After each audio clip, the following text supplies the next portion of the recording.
You're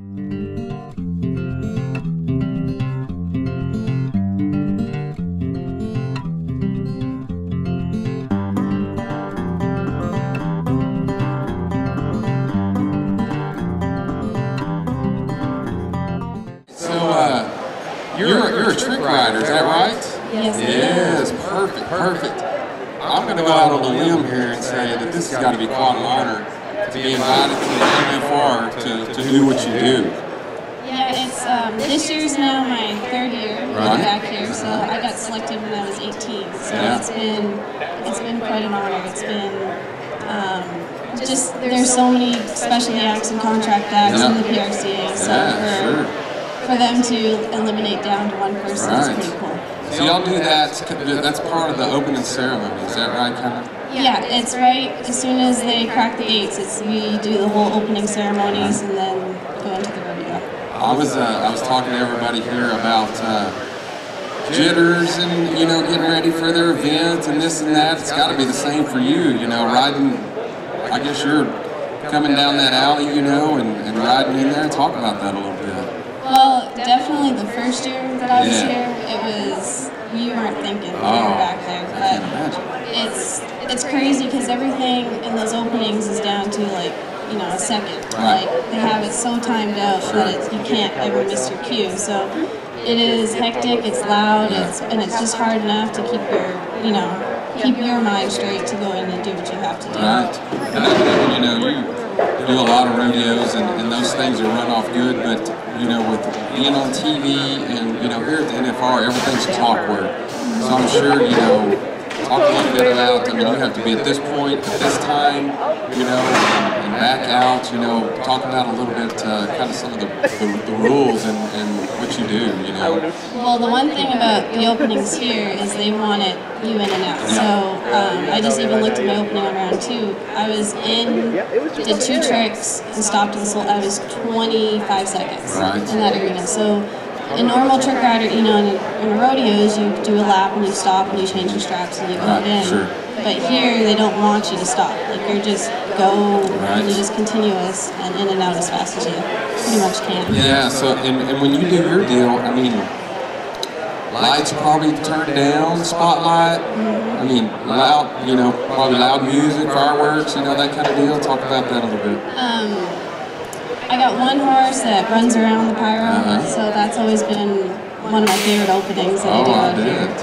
And then the dark house with the spotlights, it just adds to it. But it's always still, you know, there's a lot that goes on, like making sure that the spots are on cue, that they can catch you, because you can't see once you're out there. Right, so. sure. I don't want to forget to do this. You've got a video.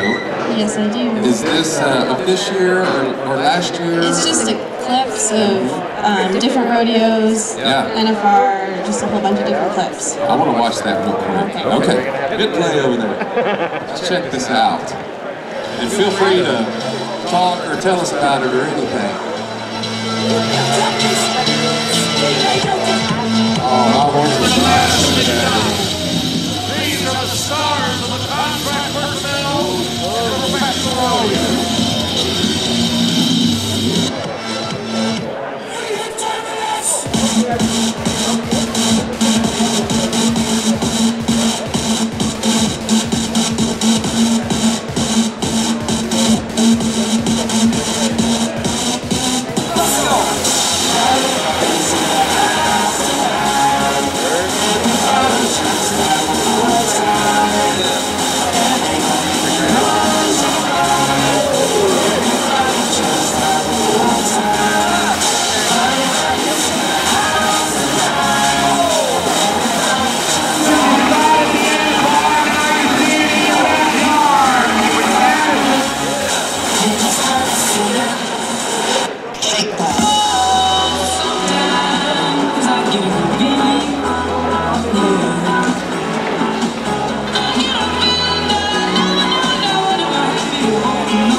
That is wonderful. I'm going to keep that playing, but I've got more questions. So we are limited, but I want to visit some more.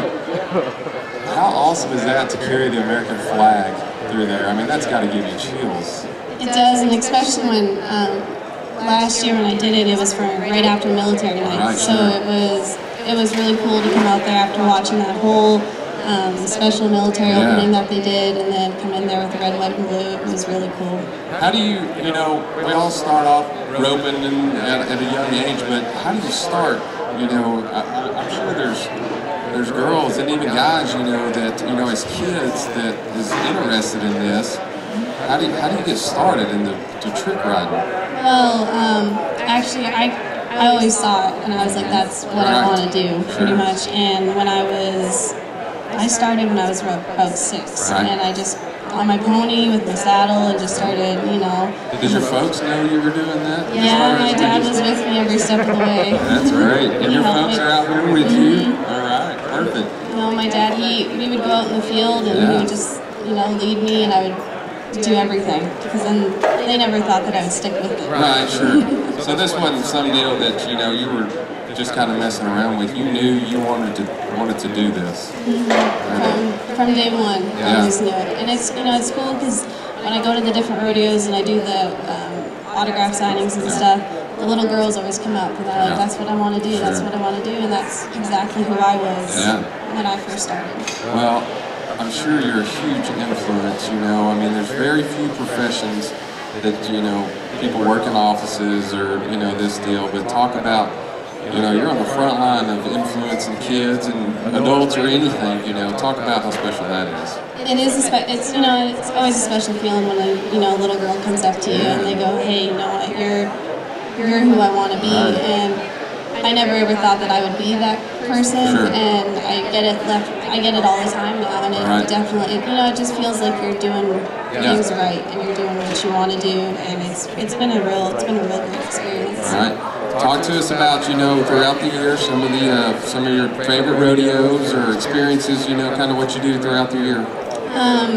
It's just the traveling and going to the different rodeos and meeting the different committees and the different people, and especially down here, like at the PRCAs and stuff, like the committees treat you like you're a VIP, and you can become part of the family. But definitely my favorite runs are up like Northwest rodeos, like up in the crowds. It's something like no other when you're out there. They get on their feet and they have a lot of fun. And I'm doing Fort Worth in January, and that 30 performances, you know, it's long, but it's rewarding at the end of the day. I'm sure there's nothing you'd rather be doing. No. Yeah, that's the deal. I'm in the freight business, and I work in an office, and nobody ever stands up and yells for me. I bet it's we were talking about that earlier, you know, just to have a profession where the crowd goes crazy for you, you know. I mean, it's that adrenaline. You know, it's if you don't perform for a while, like I was off for a couple months, and then you start craving it, like you just want to get back out there. Right, sure. Talk about, is this one horse or do you have several? Talk about that for us. Right now I got 3 main ones. I got another one up and coming. It seems like I never have enough. I'm always training and bringing another one up. But here that I ride at the NFR, I just got the 2. I ride my Buckskin and my Palomino, who just is strictly just the horse that runs around the pyro. Right. Tell me about influences. I mean, did you ever go to any other trick riders or anything as you were starting? Yeah, I had up in Canada when a retired trick rider started me, and then Nikki Flundra, who has performed 6 times here at the finals, she took me under her wing and brought me to one of the best trick riders in the world, Tad Griffith in California. And since I've been with him, I started with him when I was 12 or 13. He's kind of just, you know, I would never be where I am today without him. He just brought me to a whole new level. So. So do you do this every round, or is there particular rounds? What's been your schedule? This year I went back to back. I went round 2 and round 3, and now I kind of have a little bit of a break. And I go round 7, and then I go twice on round 10. Oh, cool. Yeah. Very good. So I get to do the opening and the closing on round 10. Wow, that is great. That is great. Madison, I could talk about this all day. I mean, this is stuff, you know, that, you know, we're always up here talking, you know, roping and bull riding, steer wrestling, all this, but this is new. You've been our first trick rider that we've had up there. And congratulations on getting to come out here. I mean, that says it all to me. And next year when you're out here, I hope you'll come back on the show and we'll keep talking about it, if you will. Yes, for sure. Thanks for having me. All right. Everybody give a hand to Madison and watch for her coming up at the